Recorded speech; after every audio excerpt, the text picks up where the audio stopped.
ฉีดยาปลาซิวมาไล่มือเลยพี่น้องเลยวันนี้สิมาสอนปลาซิวก่อนปลาซิวก็สิมีลายอยู่แต่เงียบอยู่ในน้องกลางหน้า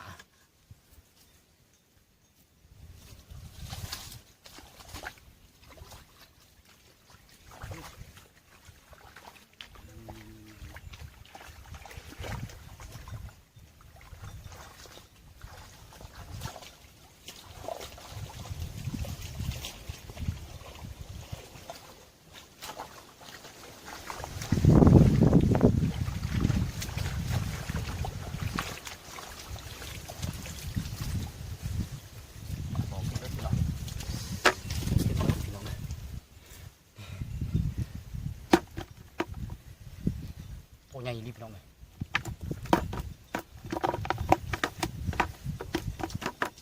ก็มีลูกกุ้งไม่มันดำไหม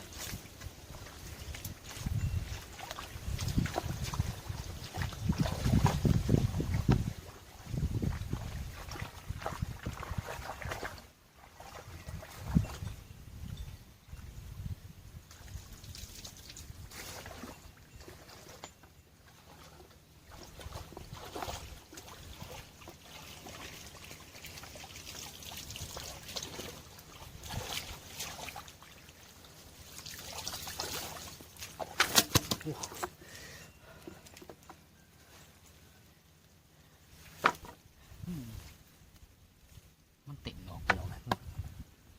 บนเขาไปไหน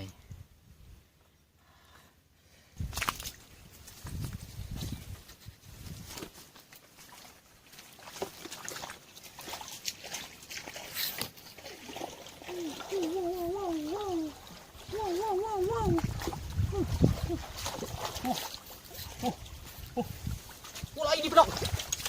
ไล่ดิบ้านี่โอ้พี่น้องโอ้คือสิพ่อแล้วบ้านี่พ่อแล้วบ้านี่พี่น้องโอ้โหนี่ก่อนพี่น้องไล่ดิบ้านี่คุณ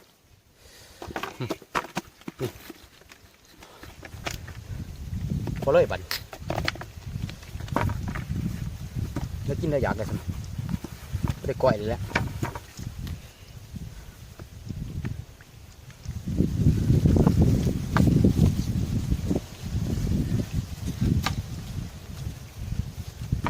ให้เบิ่งแล้วเติมนะโอ้โดดลงออกบอกพี่น้องนี่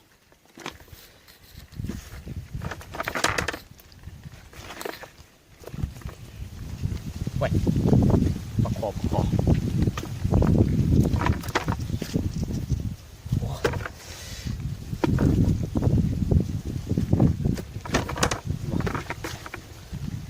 ไปก่อนบัดนี้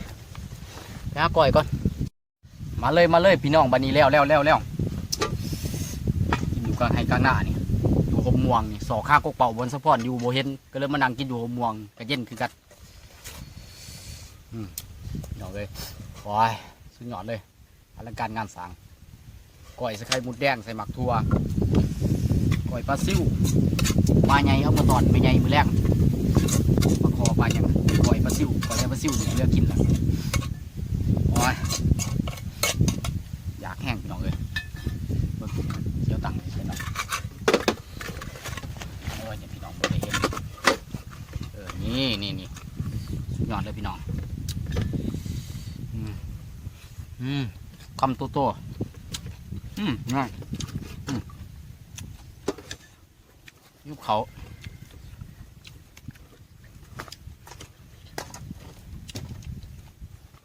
หน้ากับอยู่ข้างทางพี่น้องเลย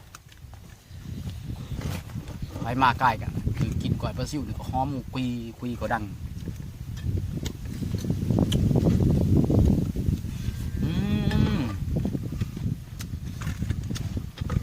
ชิ้นหยอดให้พี่น้อง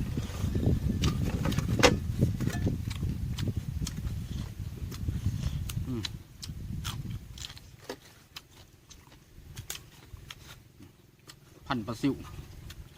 ผักกาดผักหอมจีนบานห้อง อันนี้หอมปน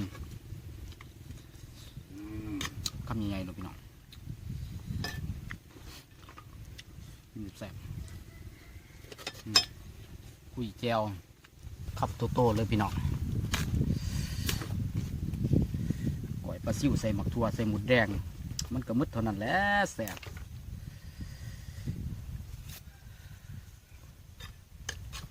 คำโตๆจากบาทพันเขาเอิ้นบาทเขาก็เอิ้นว่าพัน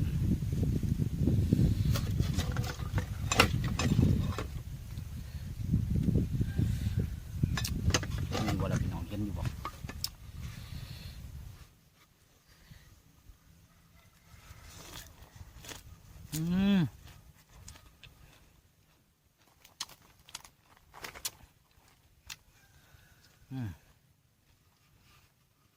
ขอก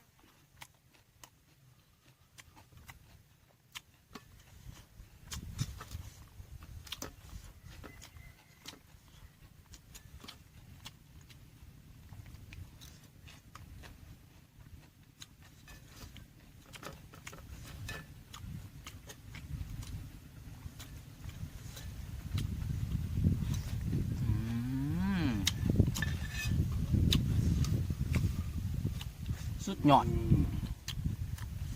อาหารบ้านหน้า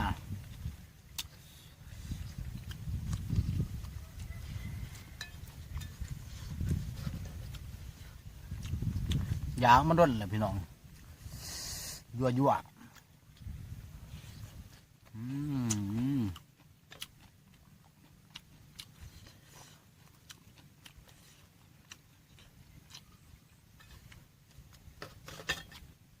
เอาตัวใหญ่ให้พี่น้องมึงก็จะบัดเอาตัวใหญ่หรอกคำใหญ่หรอก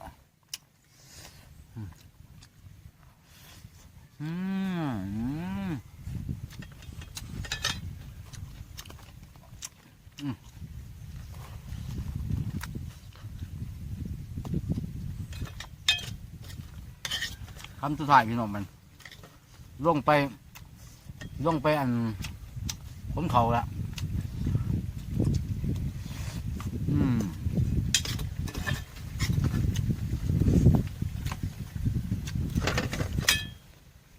ดูไปค้นเขากันคำน่ะสายลมก็เย็นนั่งอยู่หุ่มม่วงบ่อยากออกจากหุ่มม่วงครับ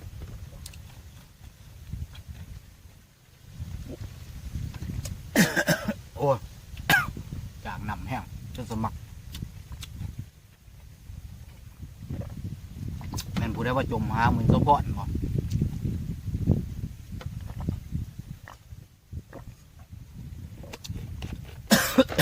โอ้ยไปก่อนมีน้องไปหาเมียนปลาโตไปยังก่อนไปค้นเขากันเด้อบัดนี้เด้อไปก่อนเด้อบัดนี้มื้อหน้าสิมาเฮ็ดสู่กินอีกแซ่บๆ